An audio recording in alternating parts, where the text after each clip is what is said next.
Next जो हम लोग क्वेश्चन करने जा रहे हैं वो अब मोमेंटम कंजर्वेशन पर क्वेश्चन करेंगे, क्योंकि आपको कॉन्सेप्ट ये कहता है कि जब नेट फोर्स जो है किसी सिस्टम पर जीरो होता है तो acceleration of centre of mass जो है वो जीरो होता है, velocity of centre of mass जो है वो कांस्टेंट होता है। यहाँ तक मैंने बताया था आपको, velocity of centre of mass constant है। मोमेंटम का फॉर्मूला होता है मास इंटू वेलोसिटी। तो मास कांस्टेंट है, velocity of centre of mass constant है, इसका मतलब आपका मोमेंटम भी क्या होगा, कांस्टेंट होगा, दैट इज कंजर्व होगा। तो अब हम लोग क्वेश्चन करने वाले हैं कंजर्वेशन ऑफ मोमेंटम पर क्वेश्चन। ओके, मोमेंटम कब कंजर्व होता है, जब सिस्टम पर नेट फोर्स जीरो होता है, या सिंपल लैंग्वेज में कहें जब एक्शन रिएक्शन पेयर आपको दिख रहा होता है, जहां पर आपको न्यूटन का थर्ड लॉ दिख रहा होता है, for every action there is equal and opposite reaction, वैसा कुछ आपको दिख रहा होता है, तो वहां पर आप ये कॉन्सेप्ट यूज कर सकते हो। जैसे एक बहुत ही फेमस क्वेश्चन टाइप आता है जिसको कहते हैं गन प्रॉब्लम या गन रिकॉल प्रॉब्लम। देखो गन प्रॉब्लम में होता है क्या है कि आपको पता है कि जब आप गन को फायर करते हो, ये जो गन है ये पीछे के डायरेक्शन में रिकॉल होता है, ठीक ना, ये रिकॉल वेलोसिटी आपको फाइंड आउट करना होता है। तो इसमें जो गिवन फैक्टर होता है वो मास ऑफ बुलेट गिवन होता है, मास ऑफ गन भी गिवन ही होता है क्वेश्चन में। तो इसमें एक टर्म वो यूज करते हैं इस क्वेश्चन में, ये तो आपको क्लियरली दिख रहा है कि ये एक्शन रिएक्शन पेयर है। जब बुलेट फायर होता है तो गन जो है वो बुलेट पर आगे फोर्स लगाता है, इसको कहते हैं एक्शन। तो बुलेट जो है वो गन पर पीछे फोर्स लगाता है, इसको कहते हैं रिएक्शन। तो ये एक्शन रिएक्शन पेयर है, तो यहाँ पर net force zero, momentum conserve, ठीक है। मोमेंटम कंजर्व कहने का मतलब initial momentum is equal to final momentum. Initially आपका पूरा सिस्टम रेस्ट में था तो इनिशियल मोमेंटम तो जीरो है, इसका मतलब फाइनल मोमेंटम को भी क्या होना पड़ेगा, जीरो होना पड़ेगा। इसका मतलब ये हो गया कि mass of bullet by velocity of bullet after firing plus mass of gun into velocity of gun after firing is equal to zero होगा, ठीक है। अब यहाँ पर जो है आपको भी पता है ये mass of velocity of bullet और ये वेलोसिटी ऑफ गन, ये किसके रिस्पेक्ट में होना चाहिए, विथ रिस्पेक्ट टू ग्राउंड के रिस्पेक्ट में होना चाहिए। ओके, मगर क्वेश्चन में वो ग्राउंड के रिस्पेक्ट में नहीं देंगे, क्वेश्चन को टफ करने के लिए वो एक वर्ड यूज करेंगे, मजल वेलोसिटी। मजल वेलोसिटी, वो कहेंगे कि बुलेट का जो मजल वेलोसिटी है वो 5 मीटर पर सेकेंड है। इसका मतलब क्या होता है, मजल वेलोसिटी का मतलब होता है वेलोसिटी ऑफ बुलेट, बुलेट का ये वेलोसिटी है। प्रॉब्लम है with respect to gun, gun के रिस्पेक्ट में जो वेलोसिटी होता है ना उसको कहते हैं मजल वेलोसिटी, ठीक है। आपको किसके रिस्पेक्ट में चाहिए, विथ रिस्पेक्ट टू ग्राउंड के रिस्पेक्ट में चाहिए। तो यहीं पर आपका ट्विस्ट हो जाता है, यहाँ पर थोड़ा वर्क करना पड़ता है आपको, ठीक है। मजल वेलोसिटी का मतलब हो गया velocity of bullet with respect to gun, जिसका फॉर्मूला होता है velocity of bullet with respect to ground minus velocity of gun with respect to ground. आपको इस ये वेलोसिटी चाहिए, ठीक है। Velocity of bullet with respect to gun यहाँ से आप निकाल करके सॉल्व कर सकते हो, ठीक है। ये नेक्स्ट क्वेश्चन टाइप है, इसमें आपको जो है एनर्जी कंजर्वेशन भी करना पड़ेगा, मोमेंटम कंजर्वेशन भी करना पड़ेगा। हो सकता है क्वेश्चन में दो टर्म मिसिंग हो, दो टर्म मिसिंग होता है तो दो इक्वेशन बनाना पड़ता है, तो एक इक्वेशन आप एनर्जी कंजर्वेशन से बना लेना और एक इक्वेशन आप मोमेंटम कंजर्वेशन से बना सकते हो। देखो जैसे फॉर एग्जांपल ये क्वेश्चन दिया हुआ है कि इस टाइप का वेज है और यहाँ से एक ब्लॉक को जो है 1 kg ब्लॉक को रिलीज किया गया, ये इस तरह से जा रहा है, ठीक है। पहला क्वेश्चन ये पूछ रहा है कि जब ये ब्लॉक जो है इस वेज को लीव कर रहा होगा उस टाइम वेलोसिटी क्या होगा इसका, ये आपको बताना है, ठीक है। ये आपको फाइंड आउट करना है, ये velocity, velocity with which the block leave the ways, कितने वेलोसिटी से ये लीव करेगा, ठीक है। मगर इसमें प्रॉब्लम ये है कि जब ये वेज जो है ये जो ब्लॉक जो है जब ये नीचे आएगा, ठीक ना, तो ये जो वेज है क्योंकि ये फ्रिक्शनलेस सरफेस पर रखा हुआ ये पीछे चला जाएगा, ठीक है, ये पीछे जाने लगेगा। अब इसका भी वेलोसिटी आपको नहीं पता है कि कितने स्पीड से पीछे जाएगा।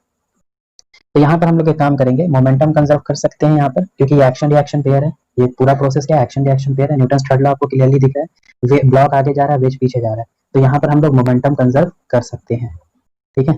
मोमेंटम कंजर्व कर सकते हैं इस केस में, ठीक है। इनिशियल मोमेंटम जो है वो जीरो है, तो फाइनल मोमेंटम भी क्या होगा, जीरो होगा। फाइनल मोमेंटम इसके लिए लिख रहे हैं, ओके, फाइनल मोमेंटम इसके लिए लिख रहे हैं, इसका मान लो वेलोसिटी जो है वो v है और ये पीछे जा रहा है कितनी स्पीड से, ये मान लो v2 v डैश स्पीड से आपका जो वेज पीछे जा रहा है, तो फाइनल मोमेंटम हो जाएगा m1 v1, okay, m1 v1 plus m2 v2 is equal to zero, ठीक है। मास कितना है इसका 1 kg, वेलोसिटी इसका कितना है v, कौन से डायरेक्शन में, आगे के डायरेक्शन में, चलो अच्छी बात है, प्लस लिख दिया। मास इसका कितना है 4 kg, इसका वेलोसिटी कितना है v डैश, कौन से डायरेक्शन में, पीछे के डायरेक्शन, तो माइनस लिख दिया, is equal to zero. This means that v is equal to 4 times of v dash, तो v dash is equal to v by 4, इसका हम लोग यूज करेंगे। अब देखो प्रॉब्लम हो गई, दो अननोन आ गए, v डैश भी आपको नहीं पता है, v भी नहीं पता, ठीक है। तो अब हम लोग करेंगे एनर्जी कंजर्वेशन, ठीक है। पूरे प्रोसेस में फ्रिक्शनलेस सरफेस है तो एनर्जी कंजर्व कर सकते हैं, ठीक है। कंजर्वेशन ऑफ मैकेनिकल एनर्जी हम लोग यूज करेंगे, ठीक है, that is k1 plus u1 is equal to k2 plus u2। इसको मैं फर्स्ट पॉइंट मान रहा हूँ और यहाँ को सेकंड पॉइंट मान रहा हूँ।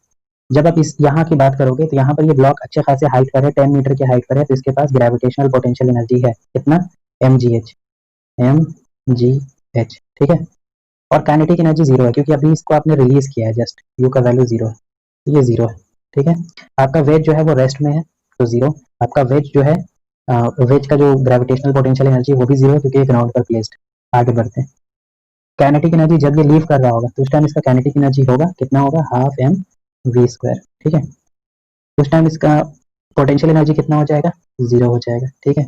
एक चीज और है, जब ये यहाँ से रिलीज का हो रहा होगा, बाहर जा रहा होगा, तो ये वेज पीछे जा रहा होगा कितने स्पीड से, वी डैश स्पीड से। तो एक चीज और ऐड होगा, हाफ एम वी डैश का स्क्वायर, ठीक है। बस हो गया। यहाँ पर मास जो है वो 1 kg, ये 10 है, ये हाइट भी आपका 10 है, इज इक्वल टू हाफ, ये मास 1 है, इसका वेलोसिटी फाइंड आउट करना है, प्लस हाफ, ये मास जो था वो वेज का मास था तो 4 kg, और वी डैश का वैल्यू क्या है, वी डैश का वैल्यू है v/4 का होल स्क्वायर, ठीक है। ये कर दिया हम लोग ने। ये हो जाएगा 100, ये हो जाएगा v²/2, ये कैंसिल करो, और ये 2, फिर फर्दर कैंसिल हो जाएगा, ये हो जाएगा v², ये 16/8, okay.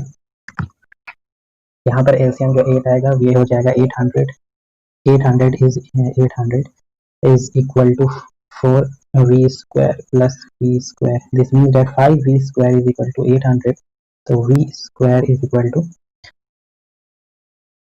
160. So v is equal to under root 160. Okay, that is 4 root 10 meter per second is the answer. Okay. ये आपका नेक्स्ट क्वेश्चन है, ये फॉर्मेट उसी टाइप का, उसका जस्ट अपोजिट हो गया। इसमें क्या हो रहा है कि ये वेज है 4 kg का, ये ब्लॉक है 1 kg का। इस ब्लॉक को जो है इनिशियल वेलोसिटी दे दिया गया है 10 मीटर पर सेकंड का इनिशियल वेलोसिटी इसको दिया गया है, ठीक है। ये ब्लॉक जो है इस तरह से ऊपर जाएगा। आपको ये क्वेश्चन ये पूछ रहा है कि ये मैक्सिमम हाइट कितना अटेंड करेगा, ये इस तरह से जाएगा, और maximum height attend by the block ये आपको फाइंड आउट करना है। Maximum height attend by the block ये आपको फाइंड आउट करना है, ठीक है। तो सिंपल सा लॉजिक ये भी देखो, जब ये ब्लॉक जो है वो आगे जाएगा इस तरह से, ठीक है, तो ये आगे पुश करेगा, तो ये जो वेज है ये भी मूव करने लगेगा इस डायरेक्शन में, ठीक है, ये भी मूव करने लगेगा इस डायरेक्शन में। मान लो किसी वेलोसिटी v डैश से मूव करने लगेगा, और जब ये हाईएस्ट पॉइंट पर जाएगा इस टाइम इसका वेलोसिटी क्या हो जाएगा, जीरो हो जाएगा। हाईएस्ट पॉइंट पर इसका वेलोसिटी जीरो हो जाएगा, मगर ये इसके कांटेक्ट में रहेगा, ठीक ना। आप ये कह सकते हो इसका वर्टिकल वेलोसिटी जो है ऊपर जाने वाला वेलोसिटी वो जीरो हो जाएगा, मगर हॉरिजॉन्टल में ये कंटिन्यू रहेगा कितने स्पीड से, v डैश स्पीड से, ठीक है। आप ऐसे इमेजिन करो ये ऊपर जा रहा है, ओके, मगर इसके साथ साथ भी मूव कर रहा है। ये कितनी स्पीड से मूव कर रहा है, वेट v डैश स्पीड से, तो ये इसके साथ साथ भी मूव करेगा v डैश स्पीड से। एक ऐसा टाइम आएगा कि इसका वर्टिकल वेलोसिटी जो है वो जीरो हो जाएगा, ये वर्टिकल वेलोसिटी vy वो जीरो हो गया, ठीक है। तो ये आपको क्लियरली दिख रहा है, एक्शन रिएक्शन पेयर है। तो यहाँ पर हम लोग इसका मोमेंटम कंजर्व कर सकते हैं, that is momentum is equal to conserve, that is constant, that is initial momentum is equal to final momentum. अब देखो इनिशियल मोमेंटम इस ब्लॉक के पास है, ठीक ना, इसके पास मास भी है, ओके, इसके पास मास है, इसको मैं m1 लिख रहा हूँ, m1, और वेलोसिटी v1, प्लस इस वेज के लिए लिख रहा हूँ m2 v2 is equal to final velocity m1 v1 plus m2 v2 final velocity. आप चाहो तो इसको u भी लिख सकते हो, m1 u1 plus m2 u2 ज्यादा सही रहेगा। ये इनिशियल हो गया और ये फाइनल वेलोसिटी हो गया। पहले बॉडी का मास है 1 kg, इसका वेलोसिटी है 10, प्लस इसका मास है 4 kg, मगर ये रेस्ट में है, स्टार्टिंग में तो ये रेस्ट में है, तो ये जीरो। नेक्स्ट, ये ब्लॉक यहाँ पर है, ओके, और हॉरिजॉन्टली मूव कर रहा है, तो इसका मास है 1 kg और ये हॉरिजॉन्टली मूव कर रहा है v डैश स्पीड से, प्लस इसका मास कितना है 4 kg और ये भी हॉरिजॉन्टली अब मूव कर रहा है कितने स्पीड से, v डैश से। यहाँ पर आपको इक्वेशन बन जाएगा 10 is equal to 5 v dash, 10 is equal to 5 v dash, v dash is equal to 2, v dash is equal to 2 metre per second. मगर आपको v डैश नहीं निकालना है, आपको वेज का स्पीड नहीं निकालना, आपको तो ये हाइट निकालना है, ठीक ना। तो हाइट निकालने के लिए हम लोग क्या करने वाले, एनर्जी कंजर्वेशन, ठीक ना। मैकेनिकल एनर्जी हम लोग कंजर्व करेंगे एट पॉइंट 1, और इस पॉइंट को मान लो 2।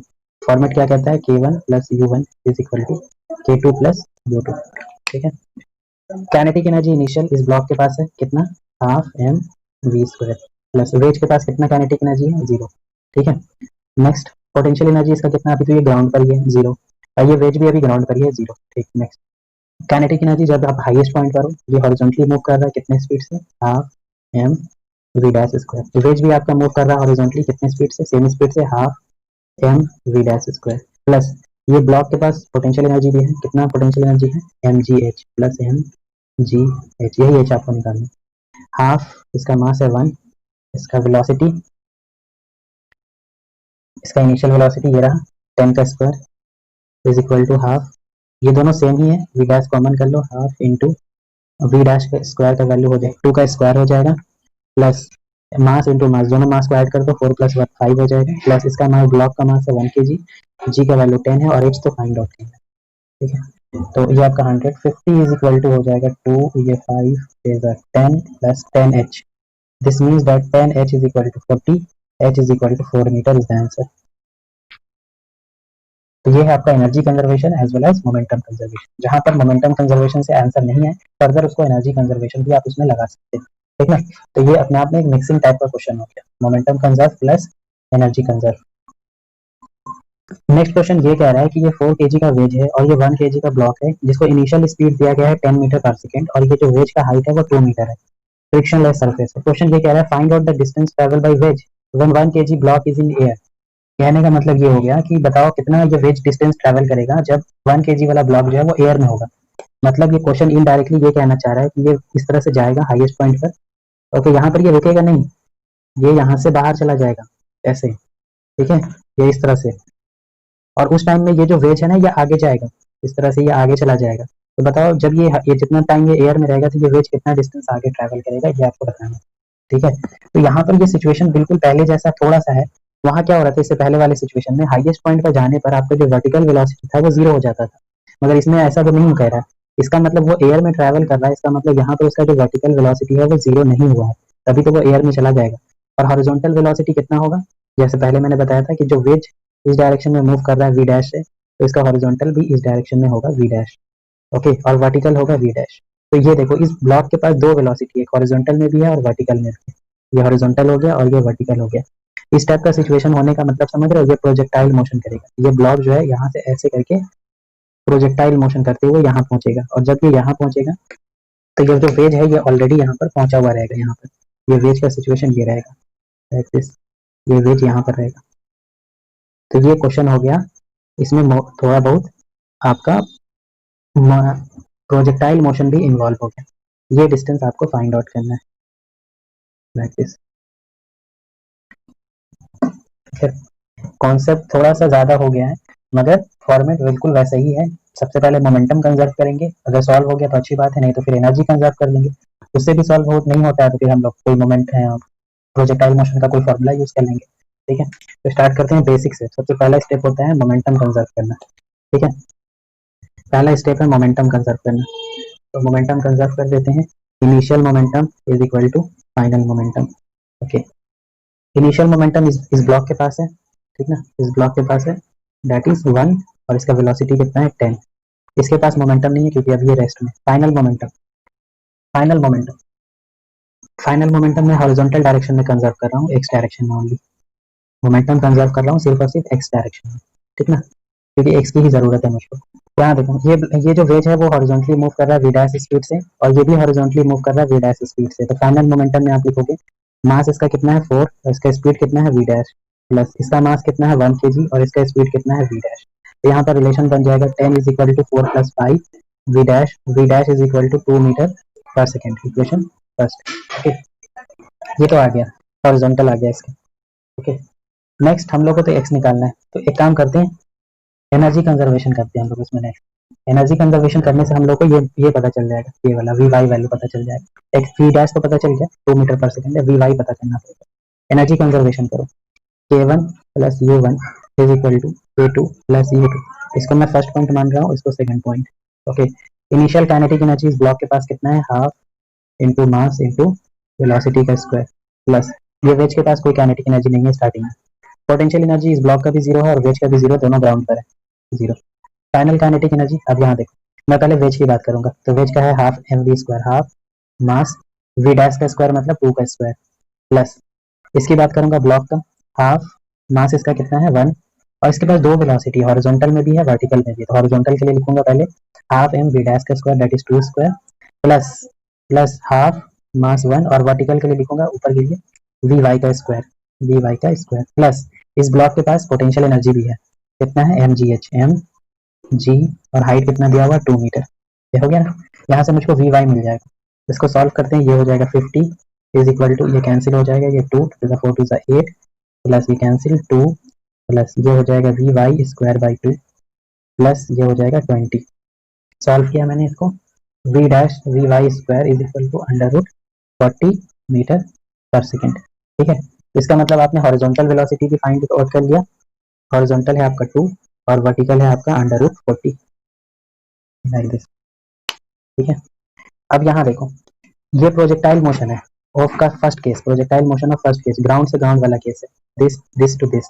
ओके, तो अगर आपको याद होगा कि यहाँ से यहाँ तक जाने में इसको टाइम कितना लगेगा, जिसको हम लोग कहते थे टाइम ऑफ फ्लाइट, जिसका फॉर्मूला होता था 2u sin theta by G, 2u sin theta by G. Okay, वैसे आपको यहाँ पर थीटा नहीं पता है तो एक काम करो, 2u sin थीटा क्या होता था, y कंपोनेंट बाई जी। यहाँ पर आपको y कंपोनेंट पता है, y कंपोनेंट कितना है अंडर रूट 40 और g का वैल्यू कितना है 10, ये कैंसिल हो गया। ओके, तो यहाँ पर टाइम ऑफ फ्लाइट आपको मिल जाएगा अंडर रूट 40 बाई 5।